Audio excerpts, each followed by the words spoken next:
That's my motion, Your Honor. Yes. Okay, this is an odd case. Let me look because I didn't even have it styled. It already is. It's listed as closed. I'm going to be honest with you, but so you're here. Is anybody here on the other side? Well, I know that the other attorney, Reed Green is his name, responded to the court to Mr. Jones's email the other day stating he would be present via his cell phone on Zoom. Okay, well I'm going to deal with their case first. I think because it's just an odd one. No, I'm going to deal with your case first. Oh, okay, it's odd. And Ms. Obando and Ms. Kennedy, if y'all can just wait, because I don't really know what's going on in this case. I remember your case. So if y'all can wait a few minutes, that'd be great. Thank you, Your Honor. Yeah. All right. So I need to figure out, Ms. Jones, you're here and I can hear you, I think. What did we hear from this phone call or email? Tell me about that. I'm pulling up the email right now as we speak. Hold on. Well, I see the opposing party just appeared, so he's here. Okay. So I have this as Kaisa Properties versus Truly Texas Grown Wine Cellars. I don't know why it didn't show up as anything on the. Do y'all need a record or not? What do you need a record? I don't need one, Your Honor. No, and then I see Brandon's iPhone, and then I see an iPhone that just showed up. Who is the sound that I just heard? I'm Reed Green. I'm the attorney for the respondent, Your Honor. I just had trouble unmuting myself, but I'm unmuted now. Okay.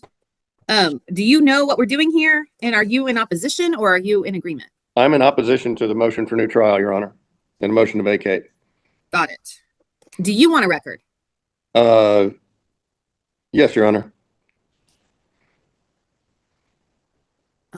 Then Olivia, will you please set this up for a record? Thank you. All right, I'm going to go on the record.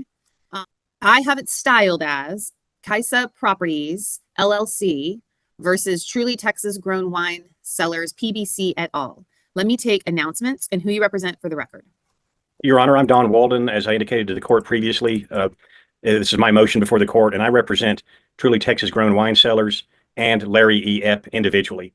The styling has him Larry E. Epp individually and as president of Truly Texas Grown Wine Cellars and as guarantor under a lease. But in all of that descriptions, that's in his individual capacity.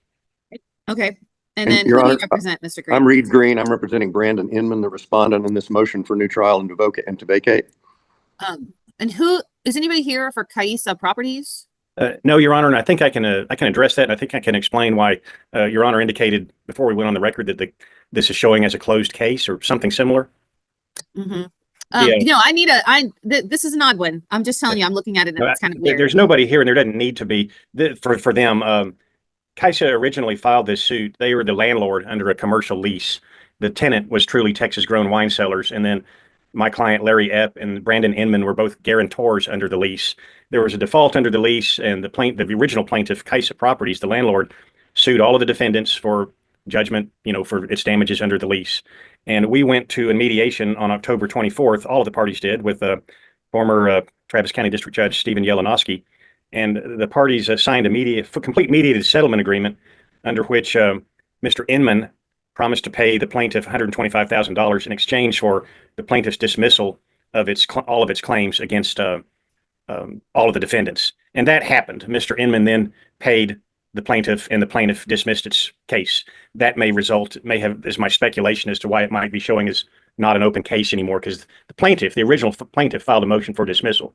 However, on that same day at mediation, again under guidance from Judge Yelenowski, my clients, Mr. Epp and Truly Texas Grown Wine Cellars, the corporation, and Mr. Inman entered into a separate agreement because Mr. Inman is the one that funded the payment to the plaintiff.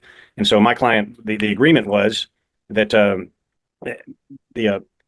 that my clients would deliver to Mr. Inman certain shares of voting stock in a separate entity, an entity that's not a party to this case. And that was done. And we also agreed to deliver to Mr. Inman by a certain deadline an agreed judgment, the one that was eventually entered in this case, on a cross action that he filed to recover the half of the 125, or in other words, 62.5 from my client. We did that. I signed an agreed judgment for the 62.5. And here's what's before the court today.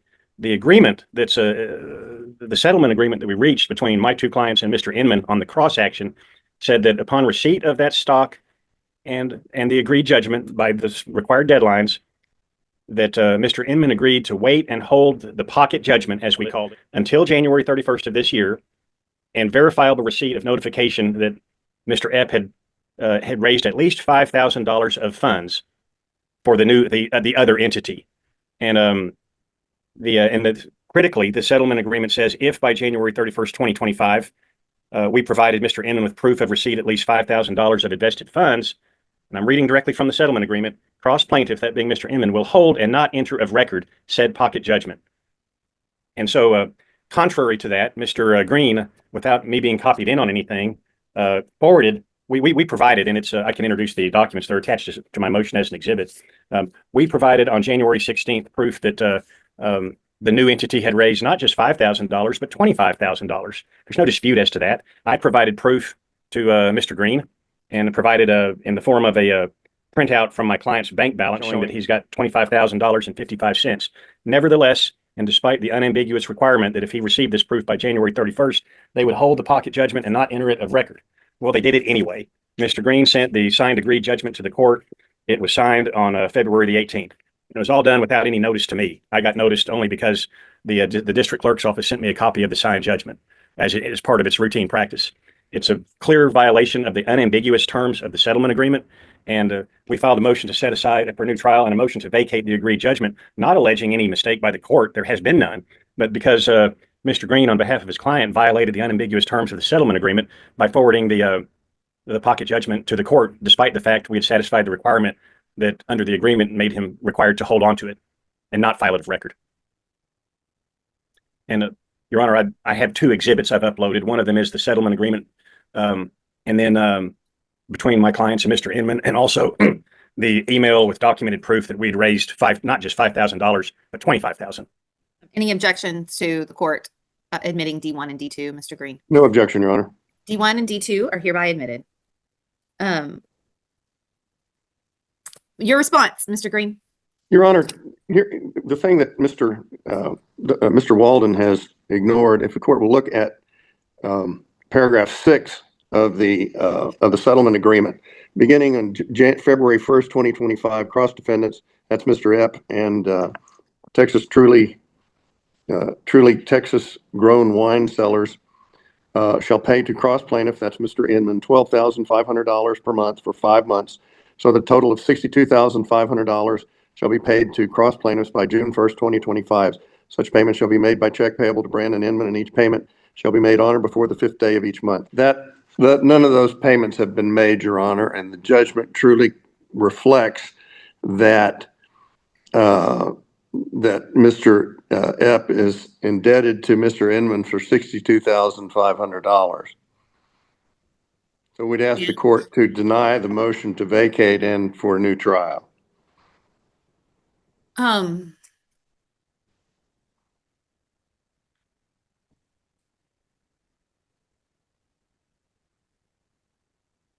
does my plenary power run out, Mr. Walden?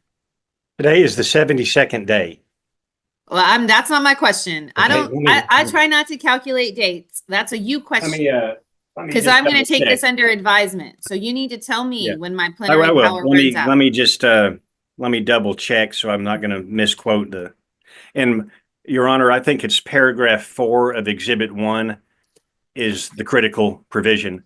My client, Mr. Green, is correct. My client has not made those payments of $62,000, but under the settlement agreement, which is not ambiguous, that doesn't give him the right to forward the pocket judgment to the court. Well, where could I see that though? Where is there in an agreement that I could see and touch that he was not supposed to send the pocket judgment to the court? It's in Exhibit D1, paragraph. I mean, you can read the entire agreement, of course, but it's paragraph 4 that governs when he could submit the pocket judgment to the court. So what's your response to that, Mr. Green? Your Honor, I believe the plenary power of the court has expired 30 days from February the 18th of 2025. Well, that's not true because he did file a motion for new trial it wouldn't have expired then because he filed his motion within 30 days. So that does extend it. I'm pretty sure of that. Even not That's looking absolutely at the rules. correct. I filed it. But I don't know, but it does expire at some point because it only and extends it for so long. That's why I'm asking him. So, Mr. Green, but what's your response to why you filed the pocket judgment, even though the terms of the settlement agreement have not been met? Because Mr. Epp and Truly Texas Grown Wine is in default on the payment agreement, Your Honor. That gives They him the hadn't right to paid, file hadn't another paid a lawsuit. dime.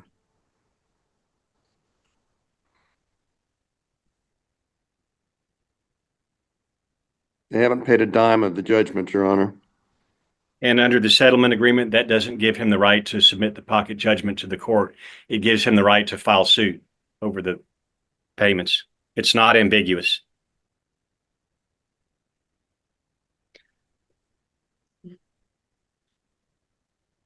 And where is that in the settlement agreement? Well, I think it's if you look at paragraph 4 and Mr. Green's paragraph 6, I mean, paragraph 4 clearly says if we provide proof of at least $5,000 in funds, and they will hold and not enter of record said pocket judgment. It's a simple declarative statement. The provision requiring payment of $62,005 by my client, there's not that remedy for failure to comply with that. I don't see how it can be any more clear. Well, it might be clear, but I don't need you to look it up. I think I'm going to deny your motion because I think you're the one who has a new lawsuit. I don't think that deals with the validity of the agreed judgment. I think there is a lot of issues outside of the court's imprimatur here and jurisdiction here. And so what I would say is I'm denying the motion. You're the one who I think would have to file a breach of contract case about the settlement agreement if you believe that that was violated in some way. But I don't think it means the agreed judgment signed was invalid. And so the court's going to deny your motion to vacate and motion. Understood, Your Honor. Thank you. Thank you, Your Honor. Excused. You bet. Thank you.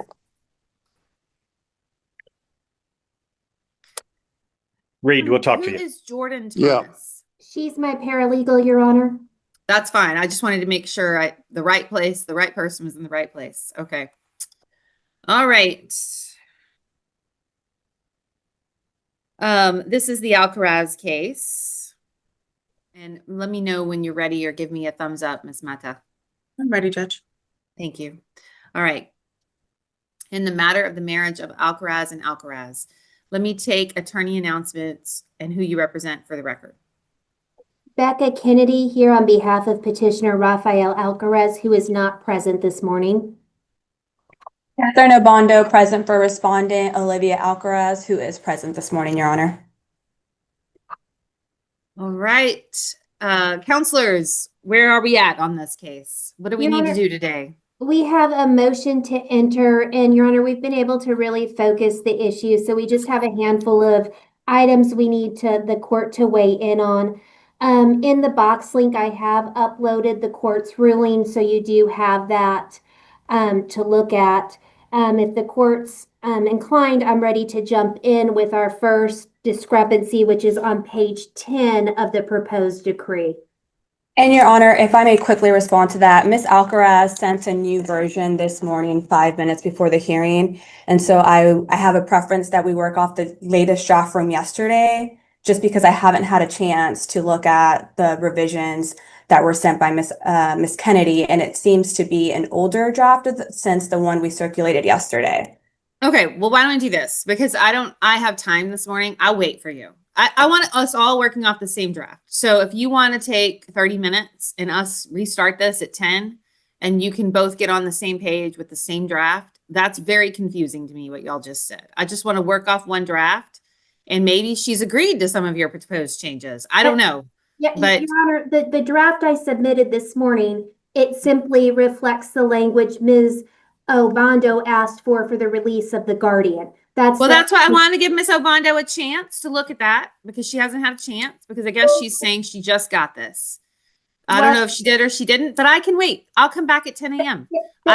Your Honor, I have a hearing up in Williamson County this afternoon, so I don't have a finite amount of time.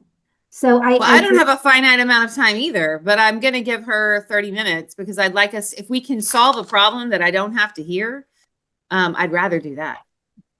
Well, if Miss Kennedy is saying that the only change is accepting the language that I added with regards to the dismissal of the guardian ad litem, then I don't see why we can't work off the draft that I sent yesterday. Do I have that draft? Yes, Your Honor. We've also uploaded it to the box, and we also emailed it to the court this morning around, I want to say 8:30, 8:40 maybe. Is that okay with you, Miss Kennedy? I believe it's the same draft as late last night. Is that correct, Miss Obando? Correct. This is the one we sent yesterday afternoon. All right, off the record. Y'all figure this out. Take 10 minutes. Work on, y'all take 10 minutes and decide what draft we're working off of. And then, I don't care, send me an email with the draft we're going to work off of. Send it to the 201.submission, but take 10 minutes and figure it out and then send me the draft we're working off of. That's all I want. Just 10 minutes and not the back talk about which one it is and when you sent it last. I think it would behoove you to take 10 minutes. I will be back at 9:40. Thank you. Can we be placed in a breakout room, Your Honor? You know what we can do? We can just go off of,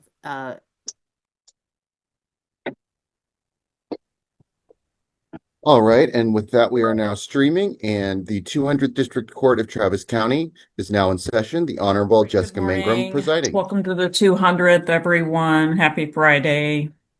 I'm going to call the docket. We have a couple of cases set with us this morning. When I call your case, let me know you're here, who you represent. Let me know the total amount of time your hearing will take and whether you need a record or not. First up, we have Ramos versus Midtex. Good morning, Your Honor. This is Michael Darling on behalf of the plaintiffs and its defendants' opposed motion for continuance. From our perspective, I think we don't need more than 10 minutes. Good morning, Your Honor. Michael Danucci on behalf of the defendants, 10 to 15. Yeah. Okay. Anyone need a record on that? Not for the plaintiffs, Your Honor. No, Your Honor. Okay, fair enough. Thank you. All right. And then we have Follett versus Follett. Good morning, Your Honor. Rochelle Rivers for the petitioner, Brian Follett, who also appears here today. And yes, we do need a record. Okay. And do you have a time announcement, counsel? I'm guessing 15 minutes. Okay. Good morning, Your Honor. Deanna Hogan for the respondent, Bernice Follett, who is also present in the virtual courtroom today. And I would agree 15 to 20 minutes.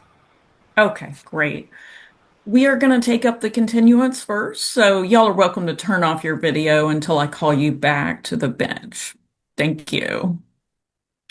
All right. And Mr. Danuccio, your motion, I have read it. I've read the response. You may proceed. Thank you, Your Honor. Good morning. As you know, this case is set for about 2 weeks from now, on May 19th.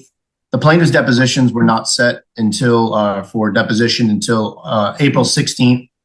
They were delayed from April 7th because I was sick. But the primary delay in getting those set up until April was because we did not have the majority of plaintiffs' medical records. We had been requesting those records since July. They had not been produced. They were finally produced, starting kind of trickling in October. We did not get the vast majority of those records until January, February, March, and then we finally got another dump on April 10th. At their depositions on April 16th, the plaintiffs both testified that they had additional treatment for which records we had not received yet, and that they had additional treatments that were coming up.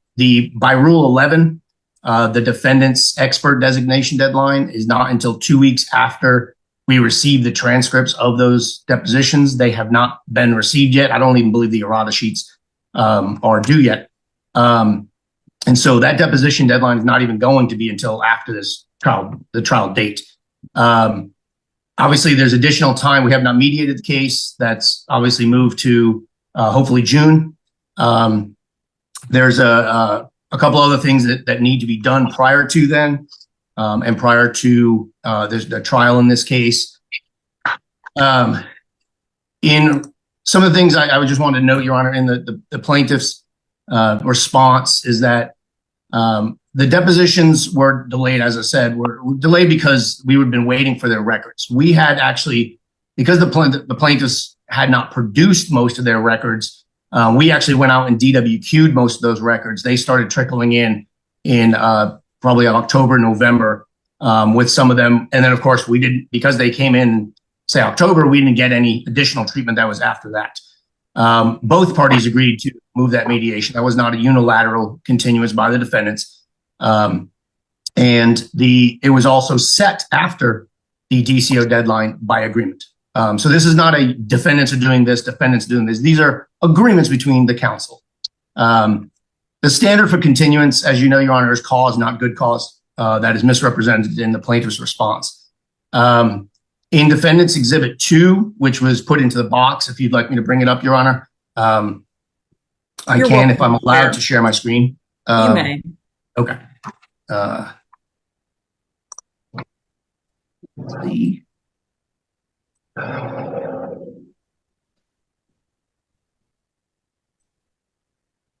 Can you see my screen, Your Honor?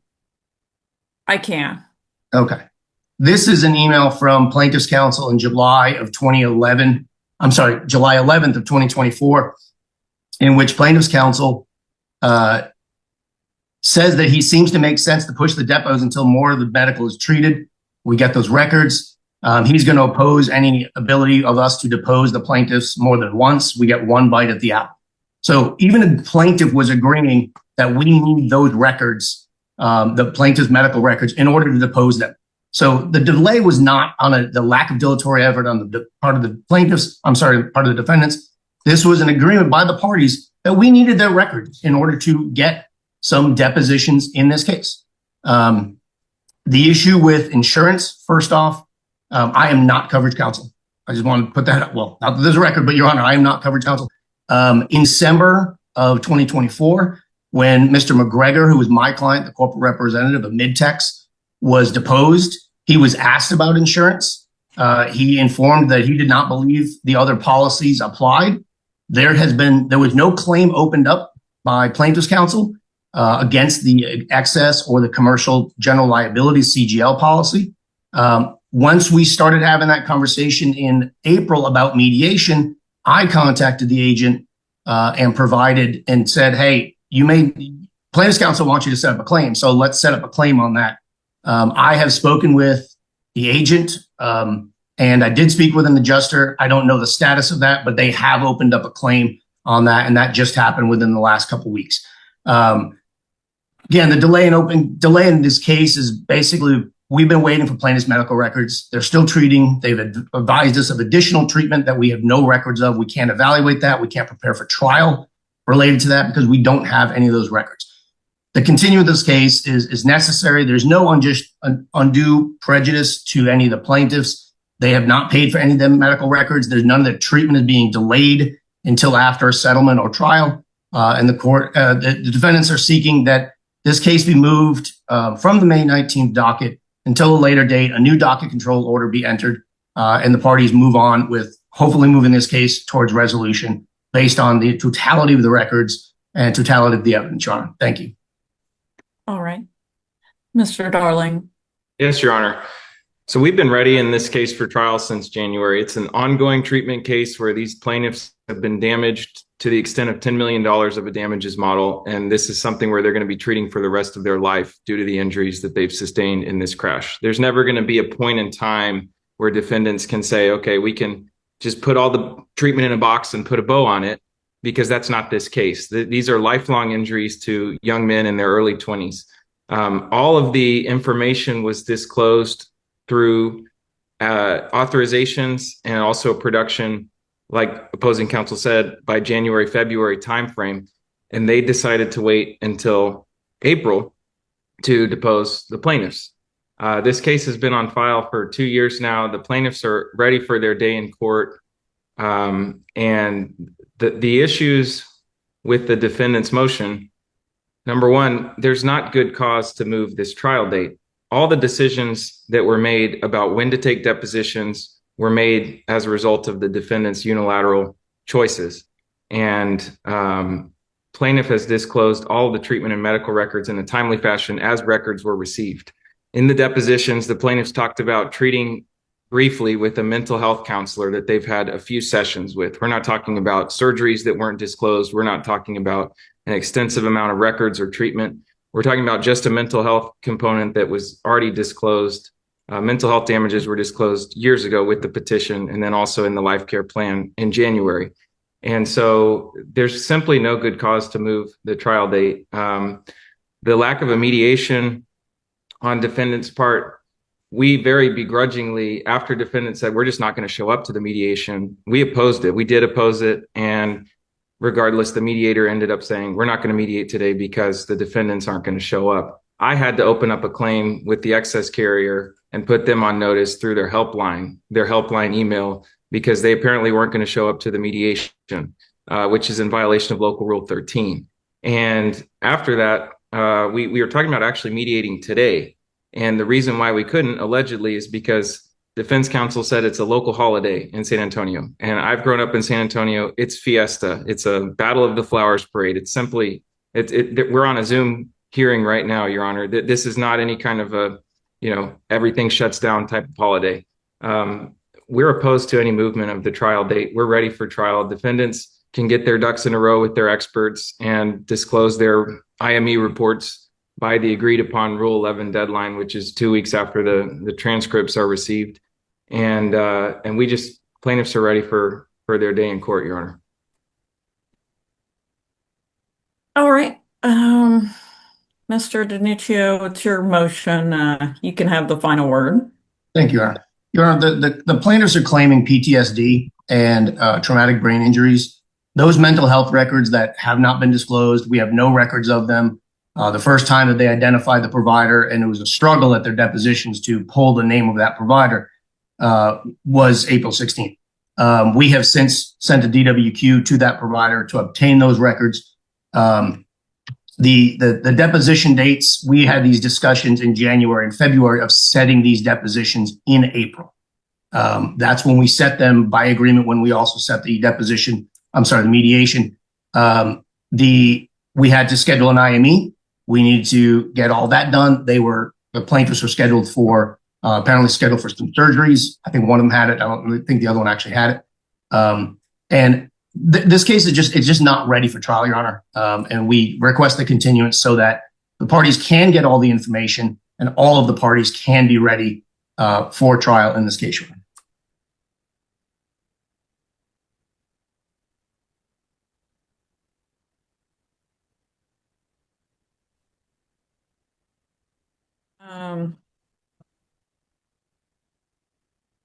So do we have a new mediation date on the calendar? June 17th, Your Honor. Your Honor, we've opposed that. We haven't agreed to that date. We want to hold this trial date. There's an available mediation date, but that's after the trial date. And so, if this trial date is held, we'll find another mediator with availability before then. But, we haven't agreed to that date by any means. Okay. Oh, I understood that from your response, Mr. Darling. All right, let's see. And have either of you contacted the court administrator to find out what line number you have for this trial setting? Not recently. I believe I put it into my motion. We were 4,079. When I counted, we were about 54th. Okay. Give me a moment. I want to look at a couple of things here. So let me see. Right, I'm just double checking with our court administration to get some information about where you actually are and whether you're going to get reached or not. Understood, Your Honor. So sometimes that that helps make the decision one way or the other. It's enlightening to have all the information anyway. Sure is, Your Honor. Thank you. Right. So here's the thing. The deadline to announce ready for that jury week already passed, and no one announced ready. So court administration is letting me know, per the local rules, the failure to announce, you are not going to be reached because we have enough cases that did announce that are going to go. So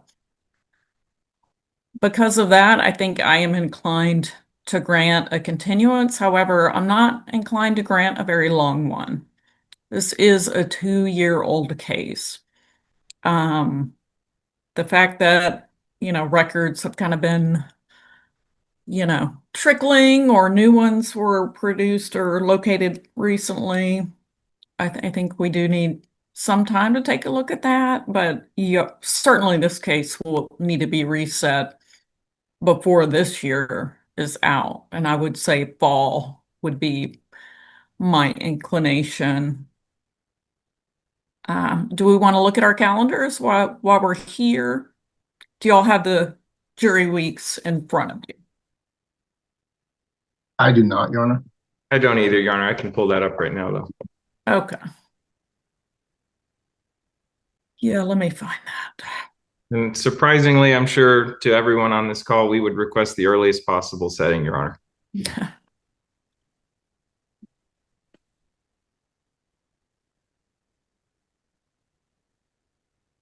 That is not too surprising. However, there are some months that may have more settings than others, so that may be something you want to take into consideration. I'm gonna pull those up. So we're really in May. So jury weeks in August are the 4th or the 18th. In September, they are the 8th and the 22nd. Your Honor, I think the 4th or the 18th in August would work for the plaintiffs. Your Honor, let's see. I'm actually in Rhode Island on those dates. I'm sorry, my father turns 80 years old, and we've got a big celebration planned for him. What about September 8th? September 8th. What is that? I've got one trial in Bear County. I don't know what trial that is, but I have one trial in Bear County that week. Okay. Do you know how old that case is? I'm trying to bring it up if I can get the computer to work. 2,000 years later. It is a 2024 filing. All right. Well, this one is a 23.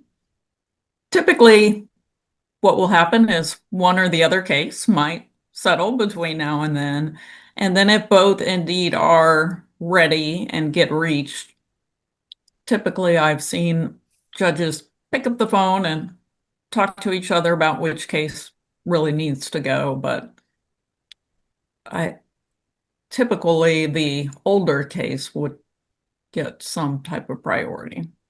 Or maybe there would be somebody else in your office who would be able to handle one or the other. But we can get to that if and when it happens. And as we can do that, and I think we can build a docket control order back into that with all the new deadlines. Okay. Your Honor, just so that we're clear, we've exchanged exhibit and witness lists, and we had the Rule 11 about their IME doctors, but we don't need any other new deadlines from our perspective. Well, I disagree, Your Honor. I mean, we've got new records that are coming in. We don't know what's in those new records. They've got counseling records that they're producing that they have not produced before. They've got TBIs that they're complaining about. I mean, Their depositions opened up a can of worms, Your Honor. And just so we're also clear, that TBIs have been disclosed for a long time now, Your Honor, with the Longhorn imaging records. Regardless, we can, if they want to file a motion to reopen, we can address that. Okay. Today, only the continuance is in front of me. I will continue the trial date until September 8th of this year. I think I will leave it to you to confer about whether, a Rule 11 or a DCO is needed and what it would look like, and you know what to do if and when a hearing is needed. But let me point out Local Rule 3.2 governs announcements. And the announcement period is different for a jury trial versus a regular hearing. And somehow y'all missed that for this setting, but I don't think you'll miss it again. No, Your Honor. Thank you for that. Okay, fair enough. Y'all are free to go. Okay. Take care, Your Honor. Thank you. 7 Follett versus Follett. Counsel, go ahead with your announcements. Your Honor, my name is Rochelle Rivers. I represent the petitioner, Brian Follett, who is also present today. Good morning, Your Honor. I'm Deanna Hogan. I represent Bernice Follett, the respondent, who is also present in the virtual courtroom today. Okay. All right, and I did receive some red lines, and I understand we've narrowed it to certain issues. So let me... Yes, Your Honor. If I might share my screen, I think we're the ones that are opposing 4 areas in the decree, and I could just walk the court through that quickly if that would be okay. Yes, thank you. Go ahead. Okay. Are you able to see that okay, Your Honor? Yes. Okay. Our first issue is on page 10. We are, so at some point in the past, we had 50-50, which the exchange day was Mondays. At some point in the future, we're going back to 50-50, at which we've set up exchange days to be on Mondays. And so we were just puzzled, and I'm asking that for the summer, since it's 50-50 beginning this summer, that we do those exchange days on Mondays just for consistency. Opposing counsel has suggested that exchange days during the summer for the week on, week off be on Sunday. So that's the first issue that we were asking about. To me, it makes more sense to keep it consistent for the kids that exchange days are always Mondays, whether you're in school or during the summer. And so that was our first area of disagreement. The second thing that we're in disagreement about is on page 12. There has been a right of first refusal added into the decree. That's not standard for a decree when you draft it out of the family law practice manual. That's usually something that's ordered by the court. In this case, I reviewed the court's letter ruling and did not find in that letter ruling a right of first refusal. So we are asking that that be removed from this decree. On page 13, it's the same thing again. There were injunctions added into the case. I did not find in the court's letter ruling that any injunctions had been ordered. So we are asking that those injunctions be removed from the decree, having not been ordered by the court. And then the last issue is our child support issue. Opposing counsel and ourselves have calculated 2 different amounts. So the language is fine. It is the amount of the child support. I have provided, and I can share with this court, it's just going to be a very limited screenshot of the 2024 tax for Mrs. Follett, where her income was $60,000. This is in keeping, I think the issue is that opposing counsel is imparting to her income because of the property settlement side of this case. And we do have an agreement on the property side, the section 5.9, where a payment made by one party to the other party under this agreement, including for taxes, shall not be deemed income to the party receiving the payment. And I am guessing that that is why they have done maximum child support in this case versus going off of either her prior proposed support decision or her income tax return. So those would be my things. I have the screenshot. I'm a little leery to put the screenshot up because we're streaming live on YouTube, but we could present that to the court for an in-camera inspection if necessary. Okay. And is that the last item? That is the last item. Yes, that is there. Originally, I had made a mistake and thought there was one more item, but when I reviewed your letter ruling, I saw that was my mistake, and I will not be bringing that up because it was clearly ruled. So, okay. Will you scroll back up to the first item, and yes. then I'd like to hear Ms. Rivers' response on the issue. Right. Thank you, Your Honor. Regarding the Sunday versus Monday exchange date for school versus summer, it's my memory, I could be wrong, but it's my memory that the summer is treated differently. It starts on Sunday evening. That's why I put Sunday in the schedule. So consistency would suggest that the prior orders the parties have been working with for 4 years should be taken into account. Also, the issue on the beginning and ending times of the summer schedules being at the end of the week on Sunday makes it more elegant, I think, for both parties as they plan their summer periods. And so we urge that it should be Sunday, not Monday. And Monday at 6 is such an odd time for any kind of camp presentation, any kind of a participation in events that one or the other parents may wish to have, not only during their designated period of time, their extended times, but also their weeks. So Sunday, I think always has been, should be, and should continue to be the start-stop time for Sundays, for summers. Okay. All right, Ms. Hogan, anything else on that? I would just say that as this court is aware, both parties have strong religious beliefs. And one of the issues with doing the exchange on Sundays is that a lot of times they're doing mass in the evening. And so that kind of cuts into that as well on Sunday if they're going to do an evening mass because they've done a family activity earlier in the day. I did originally suggest that the end time should be Monday morning at 8 a.m., just like it is for school, and opposing counsel went with Sundays at 6. So, if I may speak to the mass issue, I think the record of the trial may have one bright spot in it, in that the one time the parties were able to get together as a family with the children was at Mass. And if indeed, I have not heard that there is a Sunday evening Mass attendance procedure for the parents, but if there is, it does seem like an ideal time for having an exchange, since we know that it worked before once.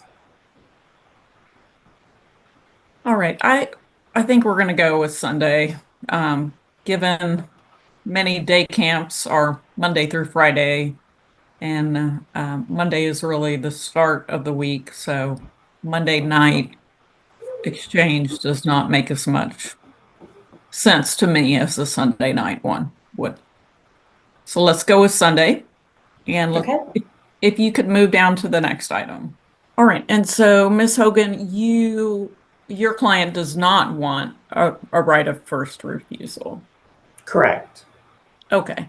And then Ms. Rivers, what is the thought process behind this? I don't remember a specific request or pleading on this, but so let me know where your client is on this idea. Thank you, Your Honor. I believe it may be this one and the next one, the injunctions. I believe both of those, Ms. Hogan's argument is that it's not specifically in the court's letter ruling. It is, however, both of those items, this refusal.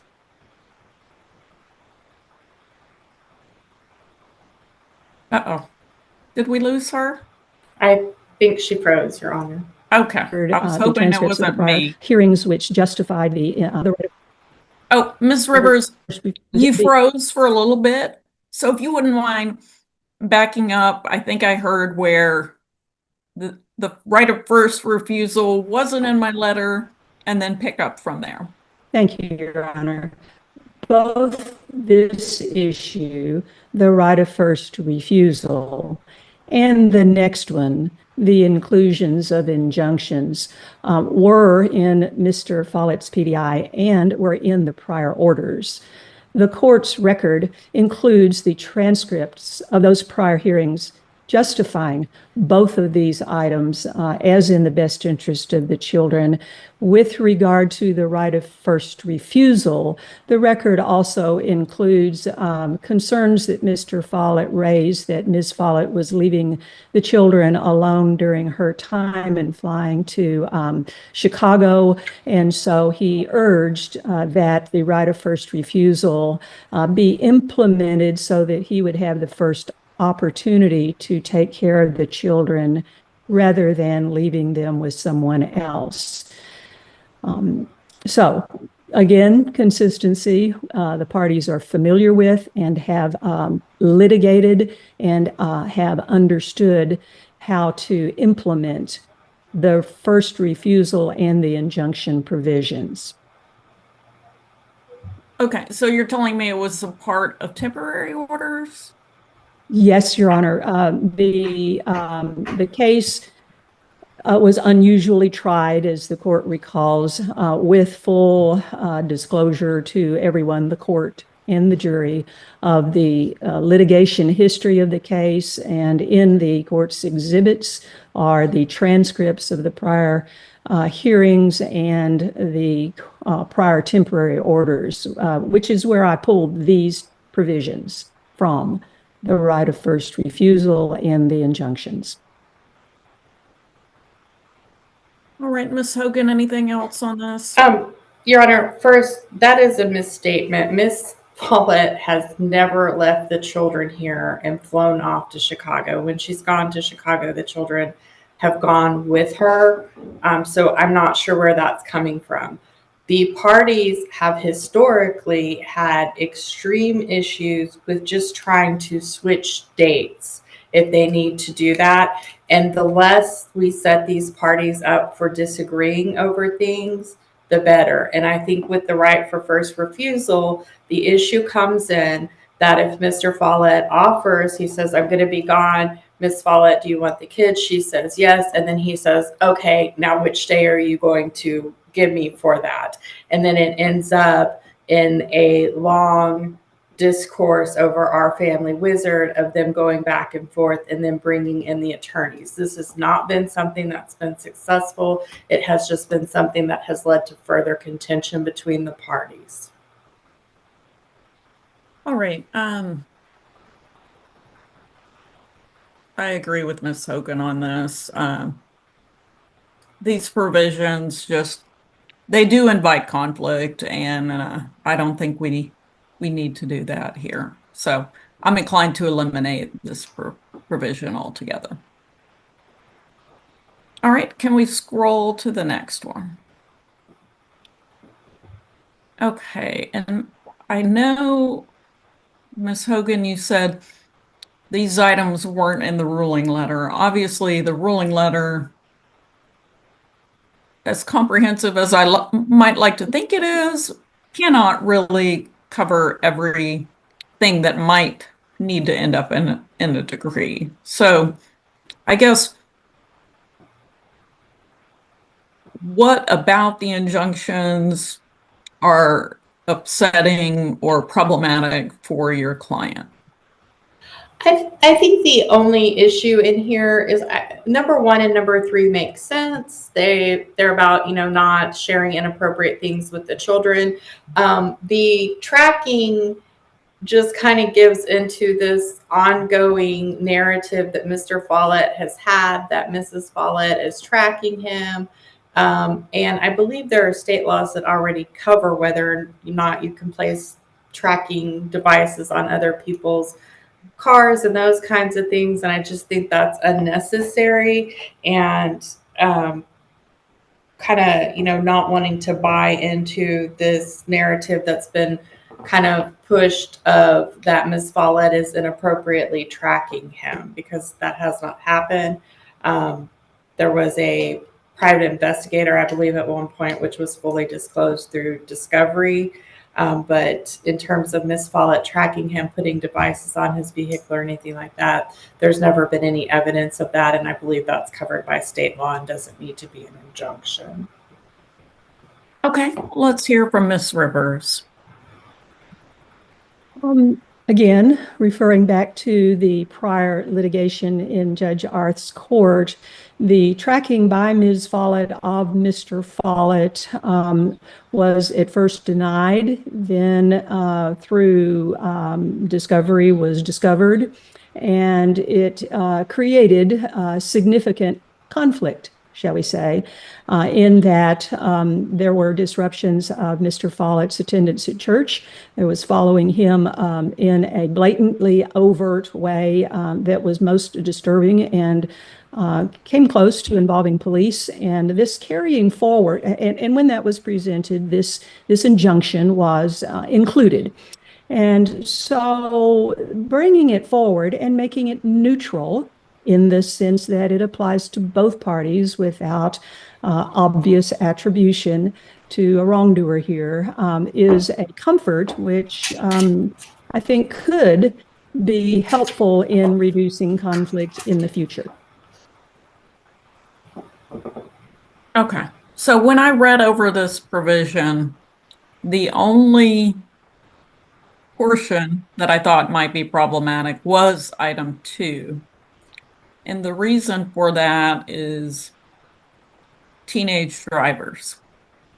And I think, and I know that many parents do track and monitor their teen drivers, either through a phone or through GPS on the car. I'm sure there's many ways to do it, but I think that once we get to talking about teenage drivers, probably both parents may very well be interested and have the right to do so. I do agree that state law prohibits, certain things as far as I don't think the parties have a right to track each other, and there are laws on the books on that. But so I wonder if there's some way to, I don't know, if we can revise it or we drop it and let the parties be governed by what's on the books as far as the penal code. Let me hear from you both on that.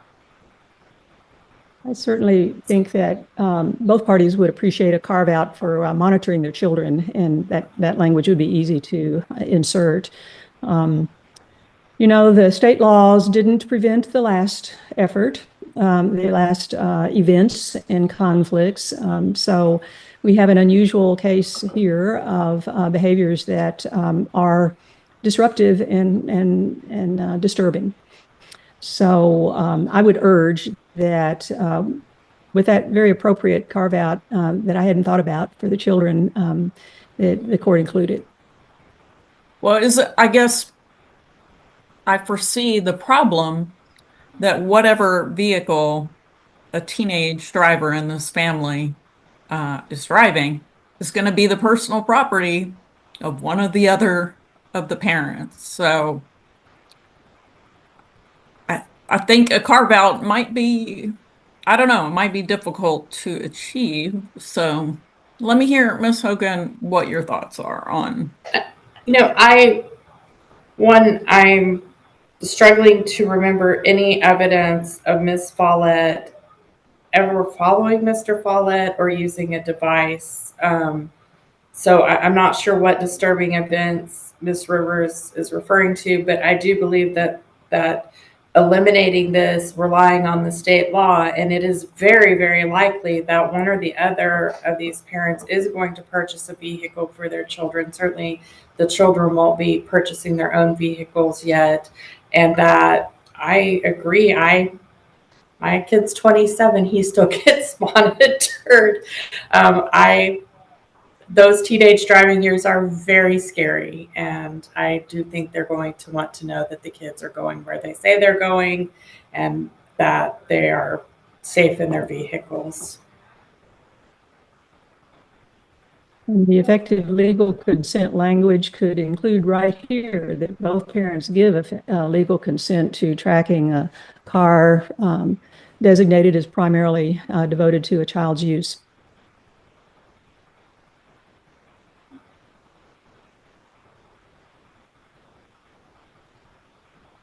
Okay, but that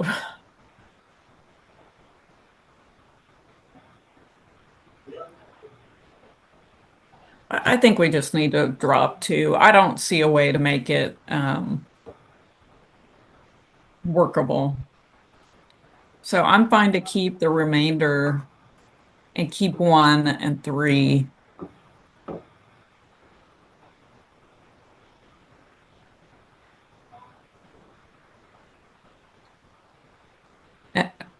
Yeah, okay. And let's move on. Okay. All right, I think Ms. Hogan addresses.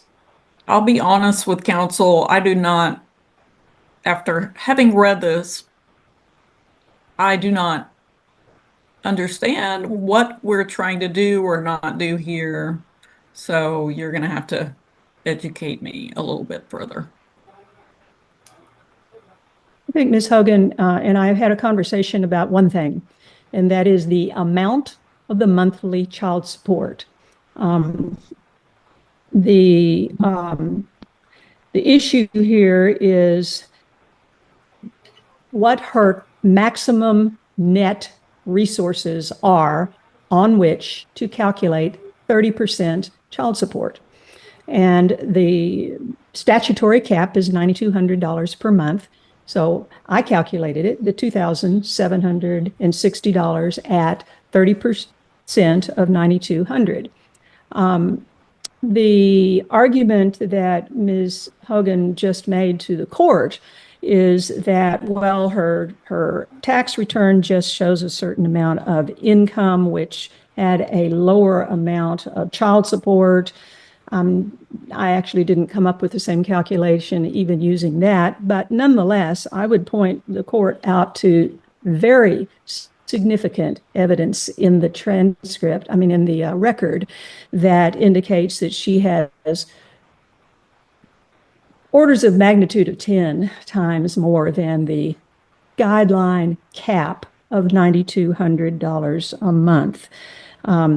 The income that she receives from her 2 properties in Chicago, there is evidence in the court exhibit number 2, the AID, that she has 2 properties listed that she has in Chicago. And there was evidence of at least one of them being a rental property. The second one is the beneficial interests that she has in 2 trusts. The beneficial interests, those 2 trusts are also listed in court exhibit number 2. The transfers of first $5 million, then $9 million by Mr. Follett to Ms. Follett gave her as she indicated in her testimony, the use and benefit of monies significantly more than $9,200 a month, which I believe fits the net resources definition under the statute. As court exhibit number 5, the 5/2/22 hearing colloquy with Judge Arth indicates, there's significant resources and finances are not an issue regarding that. As he also mentioned in court exhibit 6, she has $300,000 a year available to her to spend. This court heard her testimony of having just contracted for the purchase of a $2.3 million house. I think it was court exhibit number 11. I'm going to have to look at it, which was an email in evidence, P11, excuse me, not court, P11. I may be wrong about that number and I'll find it. in which she emailed to Mr. Follett that she spends $100,000 a year at Starbucks alone. And her proposed support decision reflects that she spends more than $75,000 a month. I think that this evidence gives the court broad latitude to determine that she has net resources exceeding $9,200 a month. Statutory calculation for the child support at that is in the language on page 14.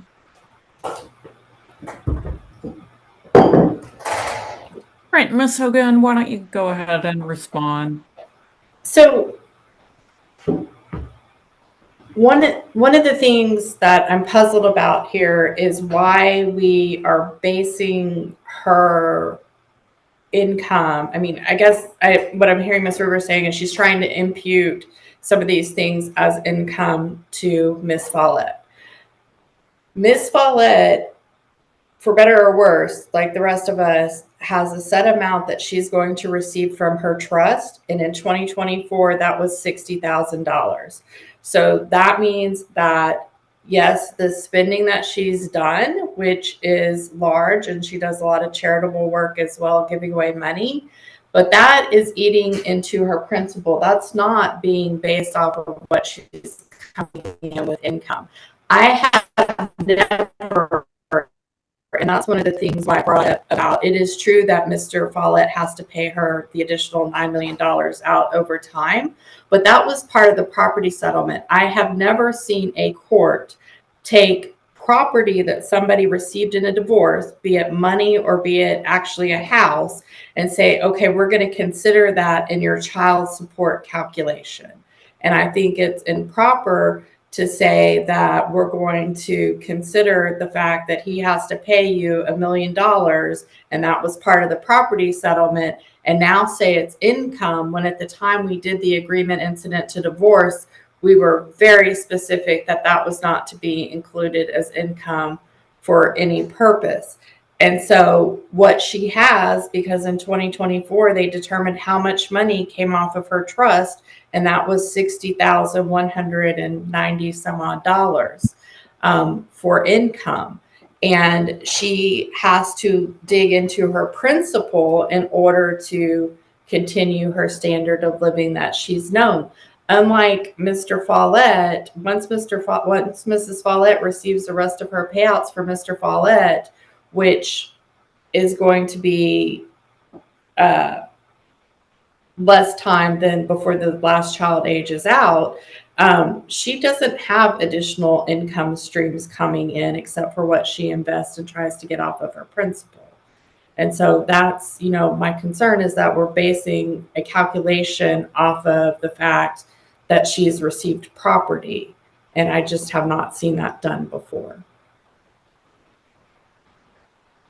Okay. And just so I'm understanding, Ms. Hogan, the first paragraph here that's what you had proposed, and then this is the second paragraph. The first paragraph here is, I think, standard language, and we're in disagreement about the amount. The second paragraph, I don't think should be there at all. This is just extremely bizarre that they've put a built-in step up on the child support to happen in September because of the legislature is going to reevaluate what so we're probably going from 9,200 as the minimum. It's probably going to increase because it's been 6 years, and so that he would get an automatic bump up on child support in September. That's very strange. And we wouldn't agree that we would build in something to automatically bump up his child support in September. Okay. Assuming the legislature actually adjusts the monthly net resources upwards again. Okay, let's drop the second paragraph.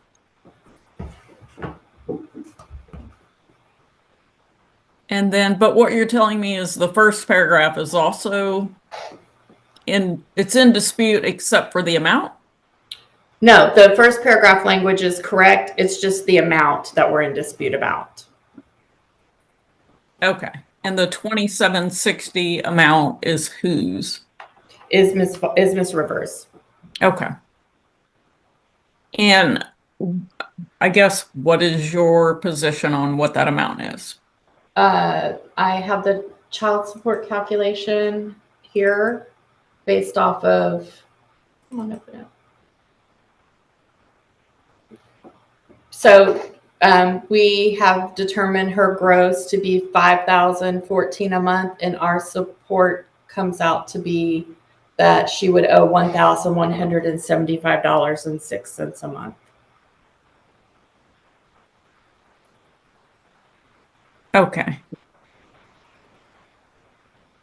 All right. So I guess what I need to hear from each of you is so because the marital property division was settled and was not really a part of what I heard, the evidence, I think, primarily on income and resources, I believe, was submitted in exhibits. So I may need you each to refer me back to trial exhibits by number so that I can try to determine whose child support calculation is the one that we need to include in the decree. So our proposed support decision was court exhibit number 30. Okay. All right. And you believe that exhibit is consistent with the $1,175.06? Actually, at the time when we looked at her prior income, she was not making any money at the time. And so her income at that time was zero. And so now they have done her 2024 taxes and determined her income for 2024 was $60,190. Okay. All right. And then I guess I need to hear from Ms. Rivers what exhibits you believe your calculation that you're requesting is based on so I can compare.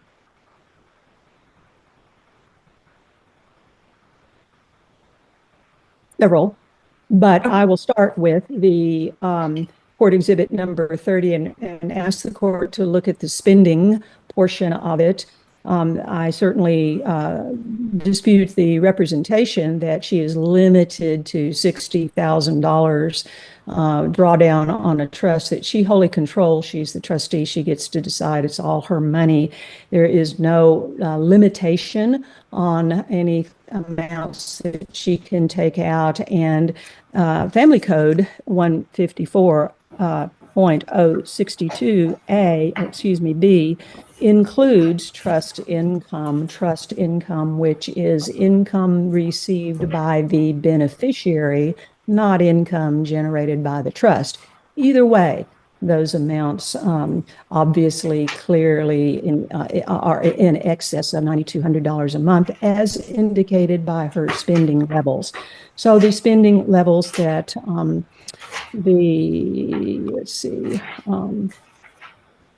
the spending levels that she indicates herself that she has and that she testified about in the trial far exceed a net calculation of $9,200 a month. So that's why we have the dispute over the question of what her resources are, resources being more than what a tax return might show as income. The other information that I had thought informs the use of the guideline cap debt resources of $9,200 a month include the performances or the indicators of spending even at the time of trial, buying a $2.3 million house, spending $100,000 a year at Starbucks. And her proposed support decision, which is a court exhibit, reflects, no, it's not, it's a post-trial submission by respondent, reflects that she spends more than $75,183 a month. So it belies credibility, I think, that she doesn't have at least $9,200 a month net resources.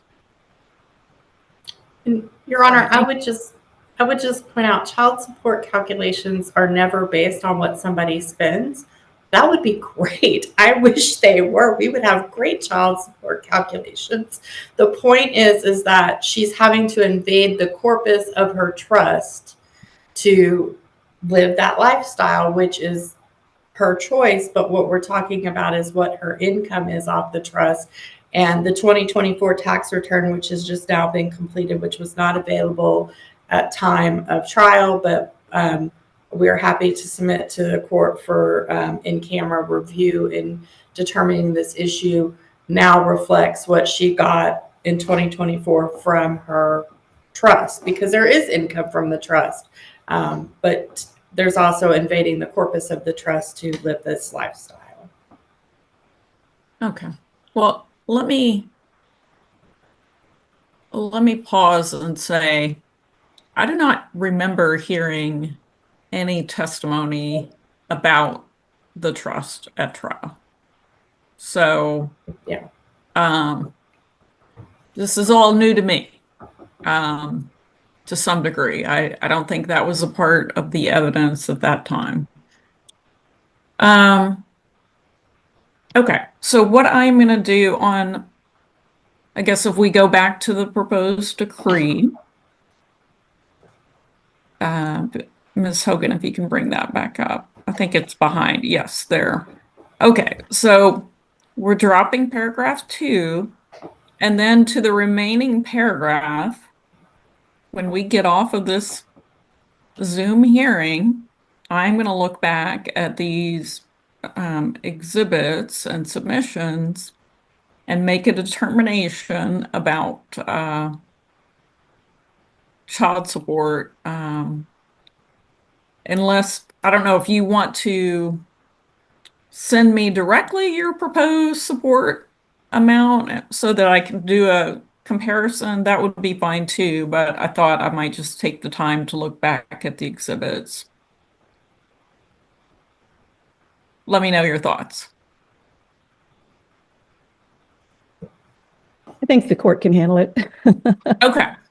So what I'll do is I'll look back at those and make the call, and then you'll get an email later today which indicates what amount is going to be set out in this provision. I don't think we need anything because I do think we have those exhibits. So let me take the time to do that. All right. Do we have anything else to look at? That is everything, Your Honor. Sorry, Your Honor. We do have something else to look at. Mr. Follett's motion to enter included. If I could share the screen, if we could stop the sharing of the decree here, and if I could have authority to share, yeah, I would like. Right. I'd like to bring to the court's attention Mr. Follett's request for an order regarding confidentiality.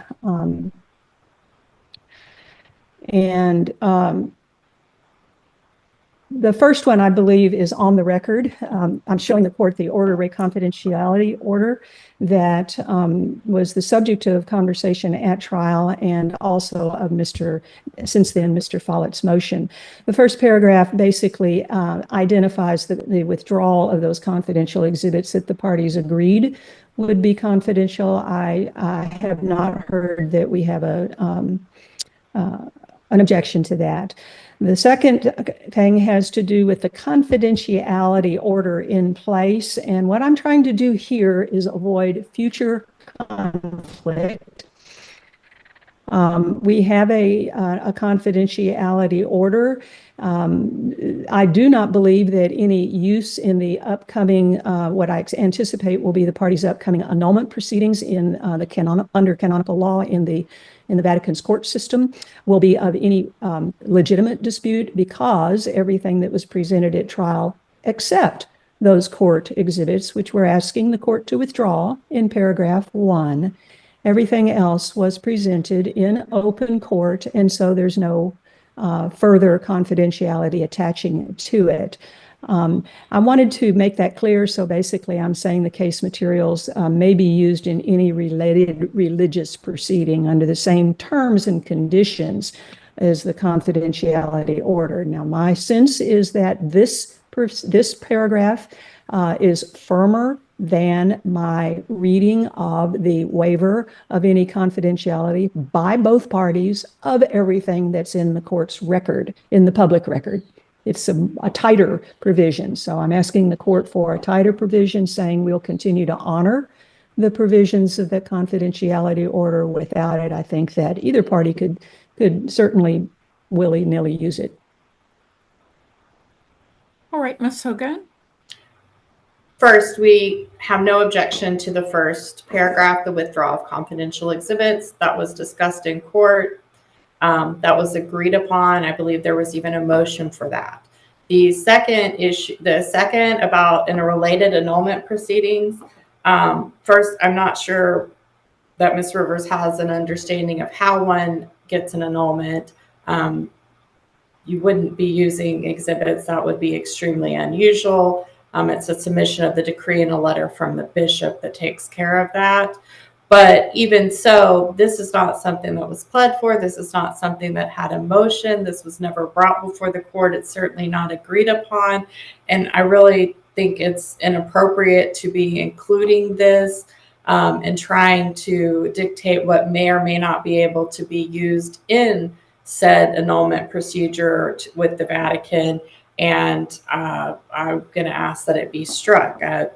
This was never even discussed. This is something that's been thrown on at the last minute, and I can't imagine why we would need this. The exhibits, as Ms. Rivers said, are public record. There's 200 and some odd exhibits, but to try to control what may or may not be used in a foreign jurisdiction does not make any sense to me when that was never pled or discussed.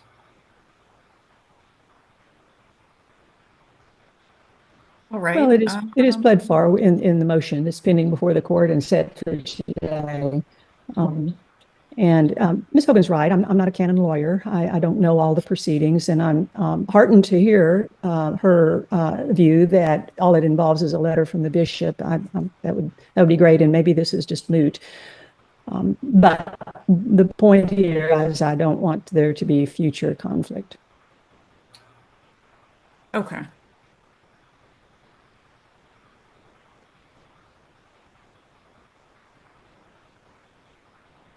I think we'll let the church determine what materials can be received in their proceeding. And I think we'll leave that to them.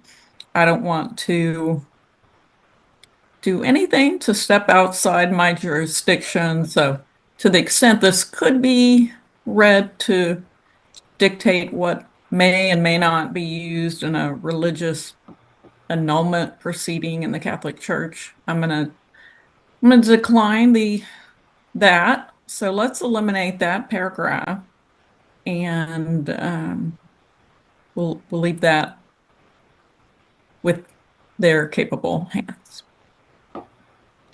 And with that, can the order be entered without objection as to the remaining, Ms. Hogan? Yes.